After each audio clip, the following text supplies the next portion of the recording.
Hi folks, this is my TE449.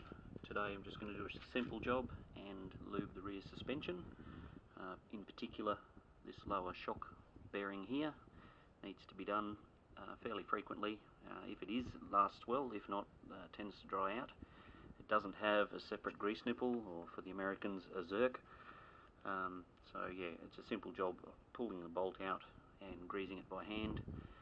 And then actually the linkage here and the one underneath have their own grease nipple or zerk, and yeah, they're easy to do.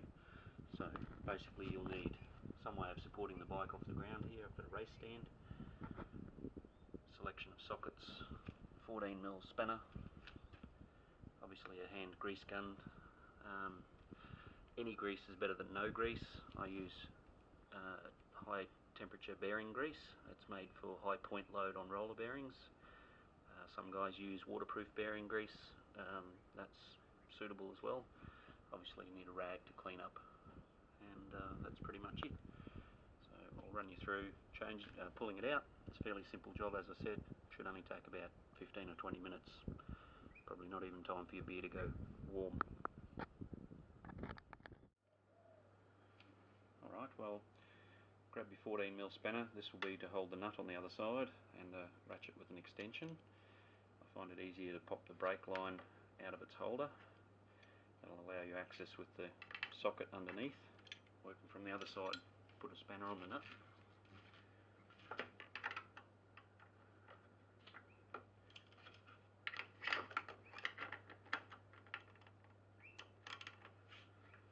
Crack the bolt.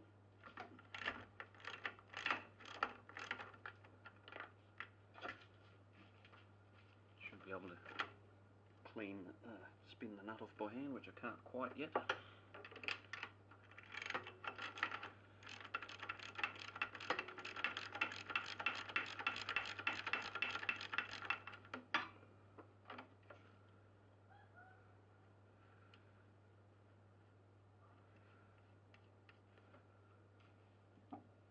Now obviously we've got the wheel lifted from the ground on the race stand here, so what we need to do is just take, not sure if you can see my hand in the shot there, but take the weight of the wheel and swing arm and lift up carefully. You can see it moving in the joint there.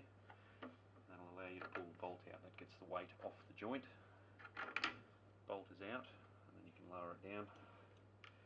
The wheel will hang freely, so that then allows you to lift the shock clear. Now before you pull the bush out of the centre there, you need to clean any dirt from around the seal so you don't get dirt inside the bearing. So I'll go ahead and do that now, and then I'll push the bush out. I have both sides of the bush clean now, so there's no dirt on the seal. And I should be able to just push that through with my finger like that. Let's draw it out. I did have some trouble with this quite a long time ago, where I had a little tiny bit of corrosion in there. I did replace the bearing, so you might be able to see in the light there some very mild pitting. I put this the good clean shiny side, I always put to the top side. That's the side that's always carrying weight. I wasn't at the time able to find the part number for this bush, but I've actually put that into our part number list in our files on the Facebook page. It was listed separately in one of the latest bikes. I think the 2014 PDF lists this bush separate. Up till then there was no listing for it. So yeah, it is available as a separate part. If you find your bearing has failed and this is all pitted and chewed up and worn, have a look in the files and you'll find the part number there for the bush. So happy to see that it's clean and not very dry or full of mud. The grease inside it, I just wipe around in there with my finger. You can see it's a bit brown, but there's certainly no dirt or rubbish in it.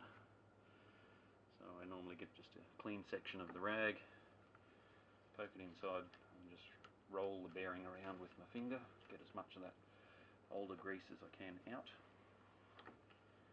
all the way around. I'll do it from the other side, and then I'll reapply some fresh grease. So I'll go ahead and finish that off and come back in a moment. Now I have the bearing in the shock nice and clean. I've I've had a look at the seals, they're in good condition. Incidentally, we have listed, again in the PDF file, we've listed the seal number and the bearing number in the PDF file. You can buy those from any bearing shop. People like All Balls Racing supply bearing kits, but yeah, it's simple to go down to your local bearing shop, give them the bearing number. It's basically a sized bearing that's common, and the seal size is fairly common as well. They should be able to either order it in or have it on the shelf for you. So, as I said, we've got the bearing as clean as I can make it there now. Simple matter of getting a fingerful of grease just on the tip of a finger, one that fits in the holes handy, and you can see there I've got the shock sitting up sideways on the linkage so it stays high out of the way. So I put one hand behind that to stop it falling in. I get my finger in there, try and get as much of it actually in the bearing rather than poking it right through, and I rotate the bearing around, wiping it into the gaps.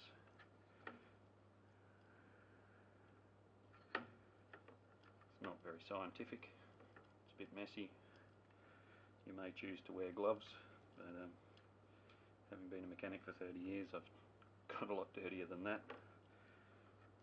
I use these Caterpillar rags. They're cheap for a box, any Caterpillar dealer, so, and they're all over the place, so very good. So I've got a reasonable amount of grease in there.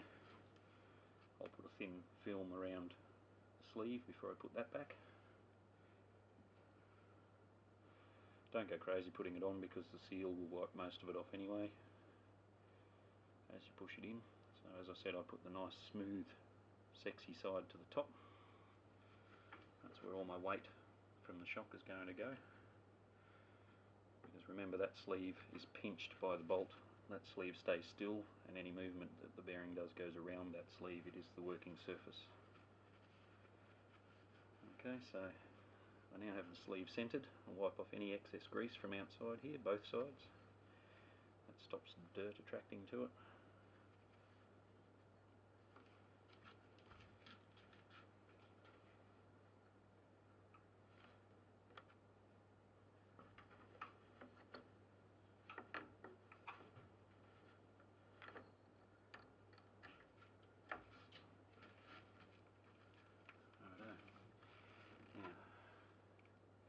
Our bolt,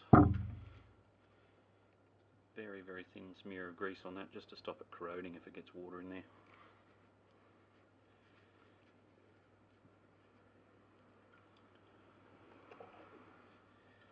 Now this is a little bit tricky, but it's not impossible.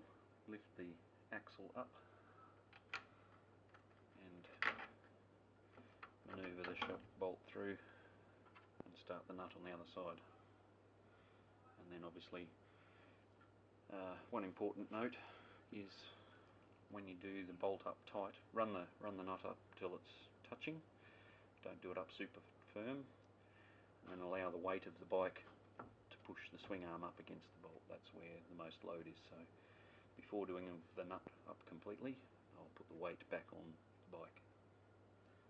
I now have the shock bolt tight with the weight on the bike, so it's in its correct position. It's up nice and firm as per the manual. Last thing is to refit the brake line back in its hole. Rightio, now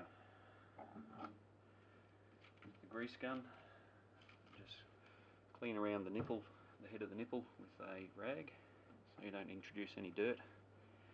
Clip the grease gun on. Now you should be able to hear this in the camera.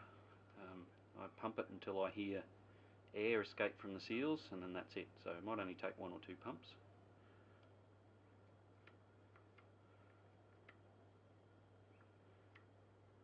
Sorry about that. And that didn't make the noise. Just to make a liar of me. But I have got grease coming out the edges of the seal, so I'll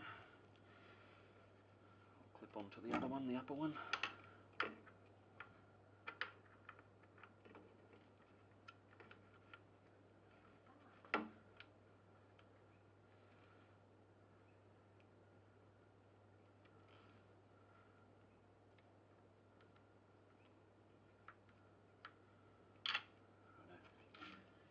And that's it, we're ready to ride.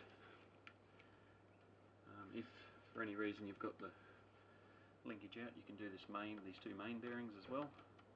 They're similar to the shock absorber, a little bit harder to do, but same sort of thing. You get the shock undone and then undo the main bolt out of the centre ones there, so it's probably not a bad idea. They don't do an awful lot of movement. The shock one does a lot of travel. You'll see it rotate quite a lot as it goes through its stroke. But yeah, I don't have any movement in any of the rest of the system, and that's how we do that. Enjoy.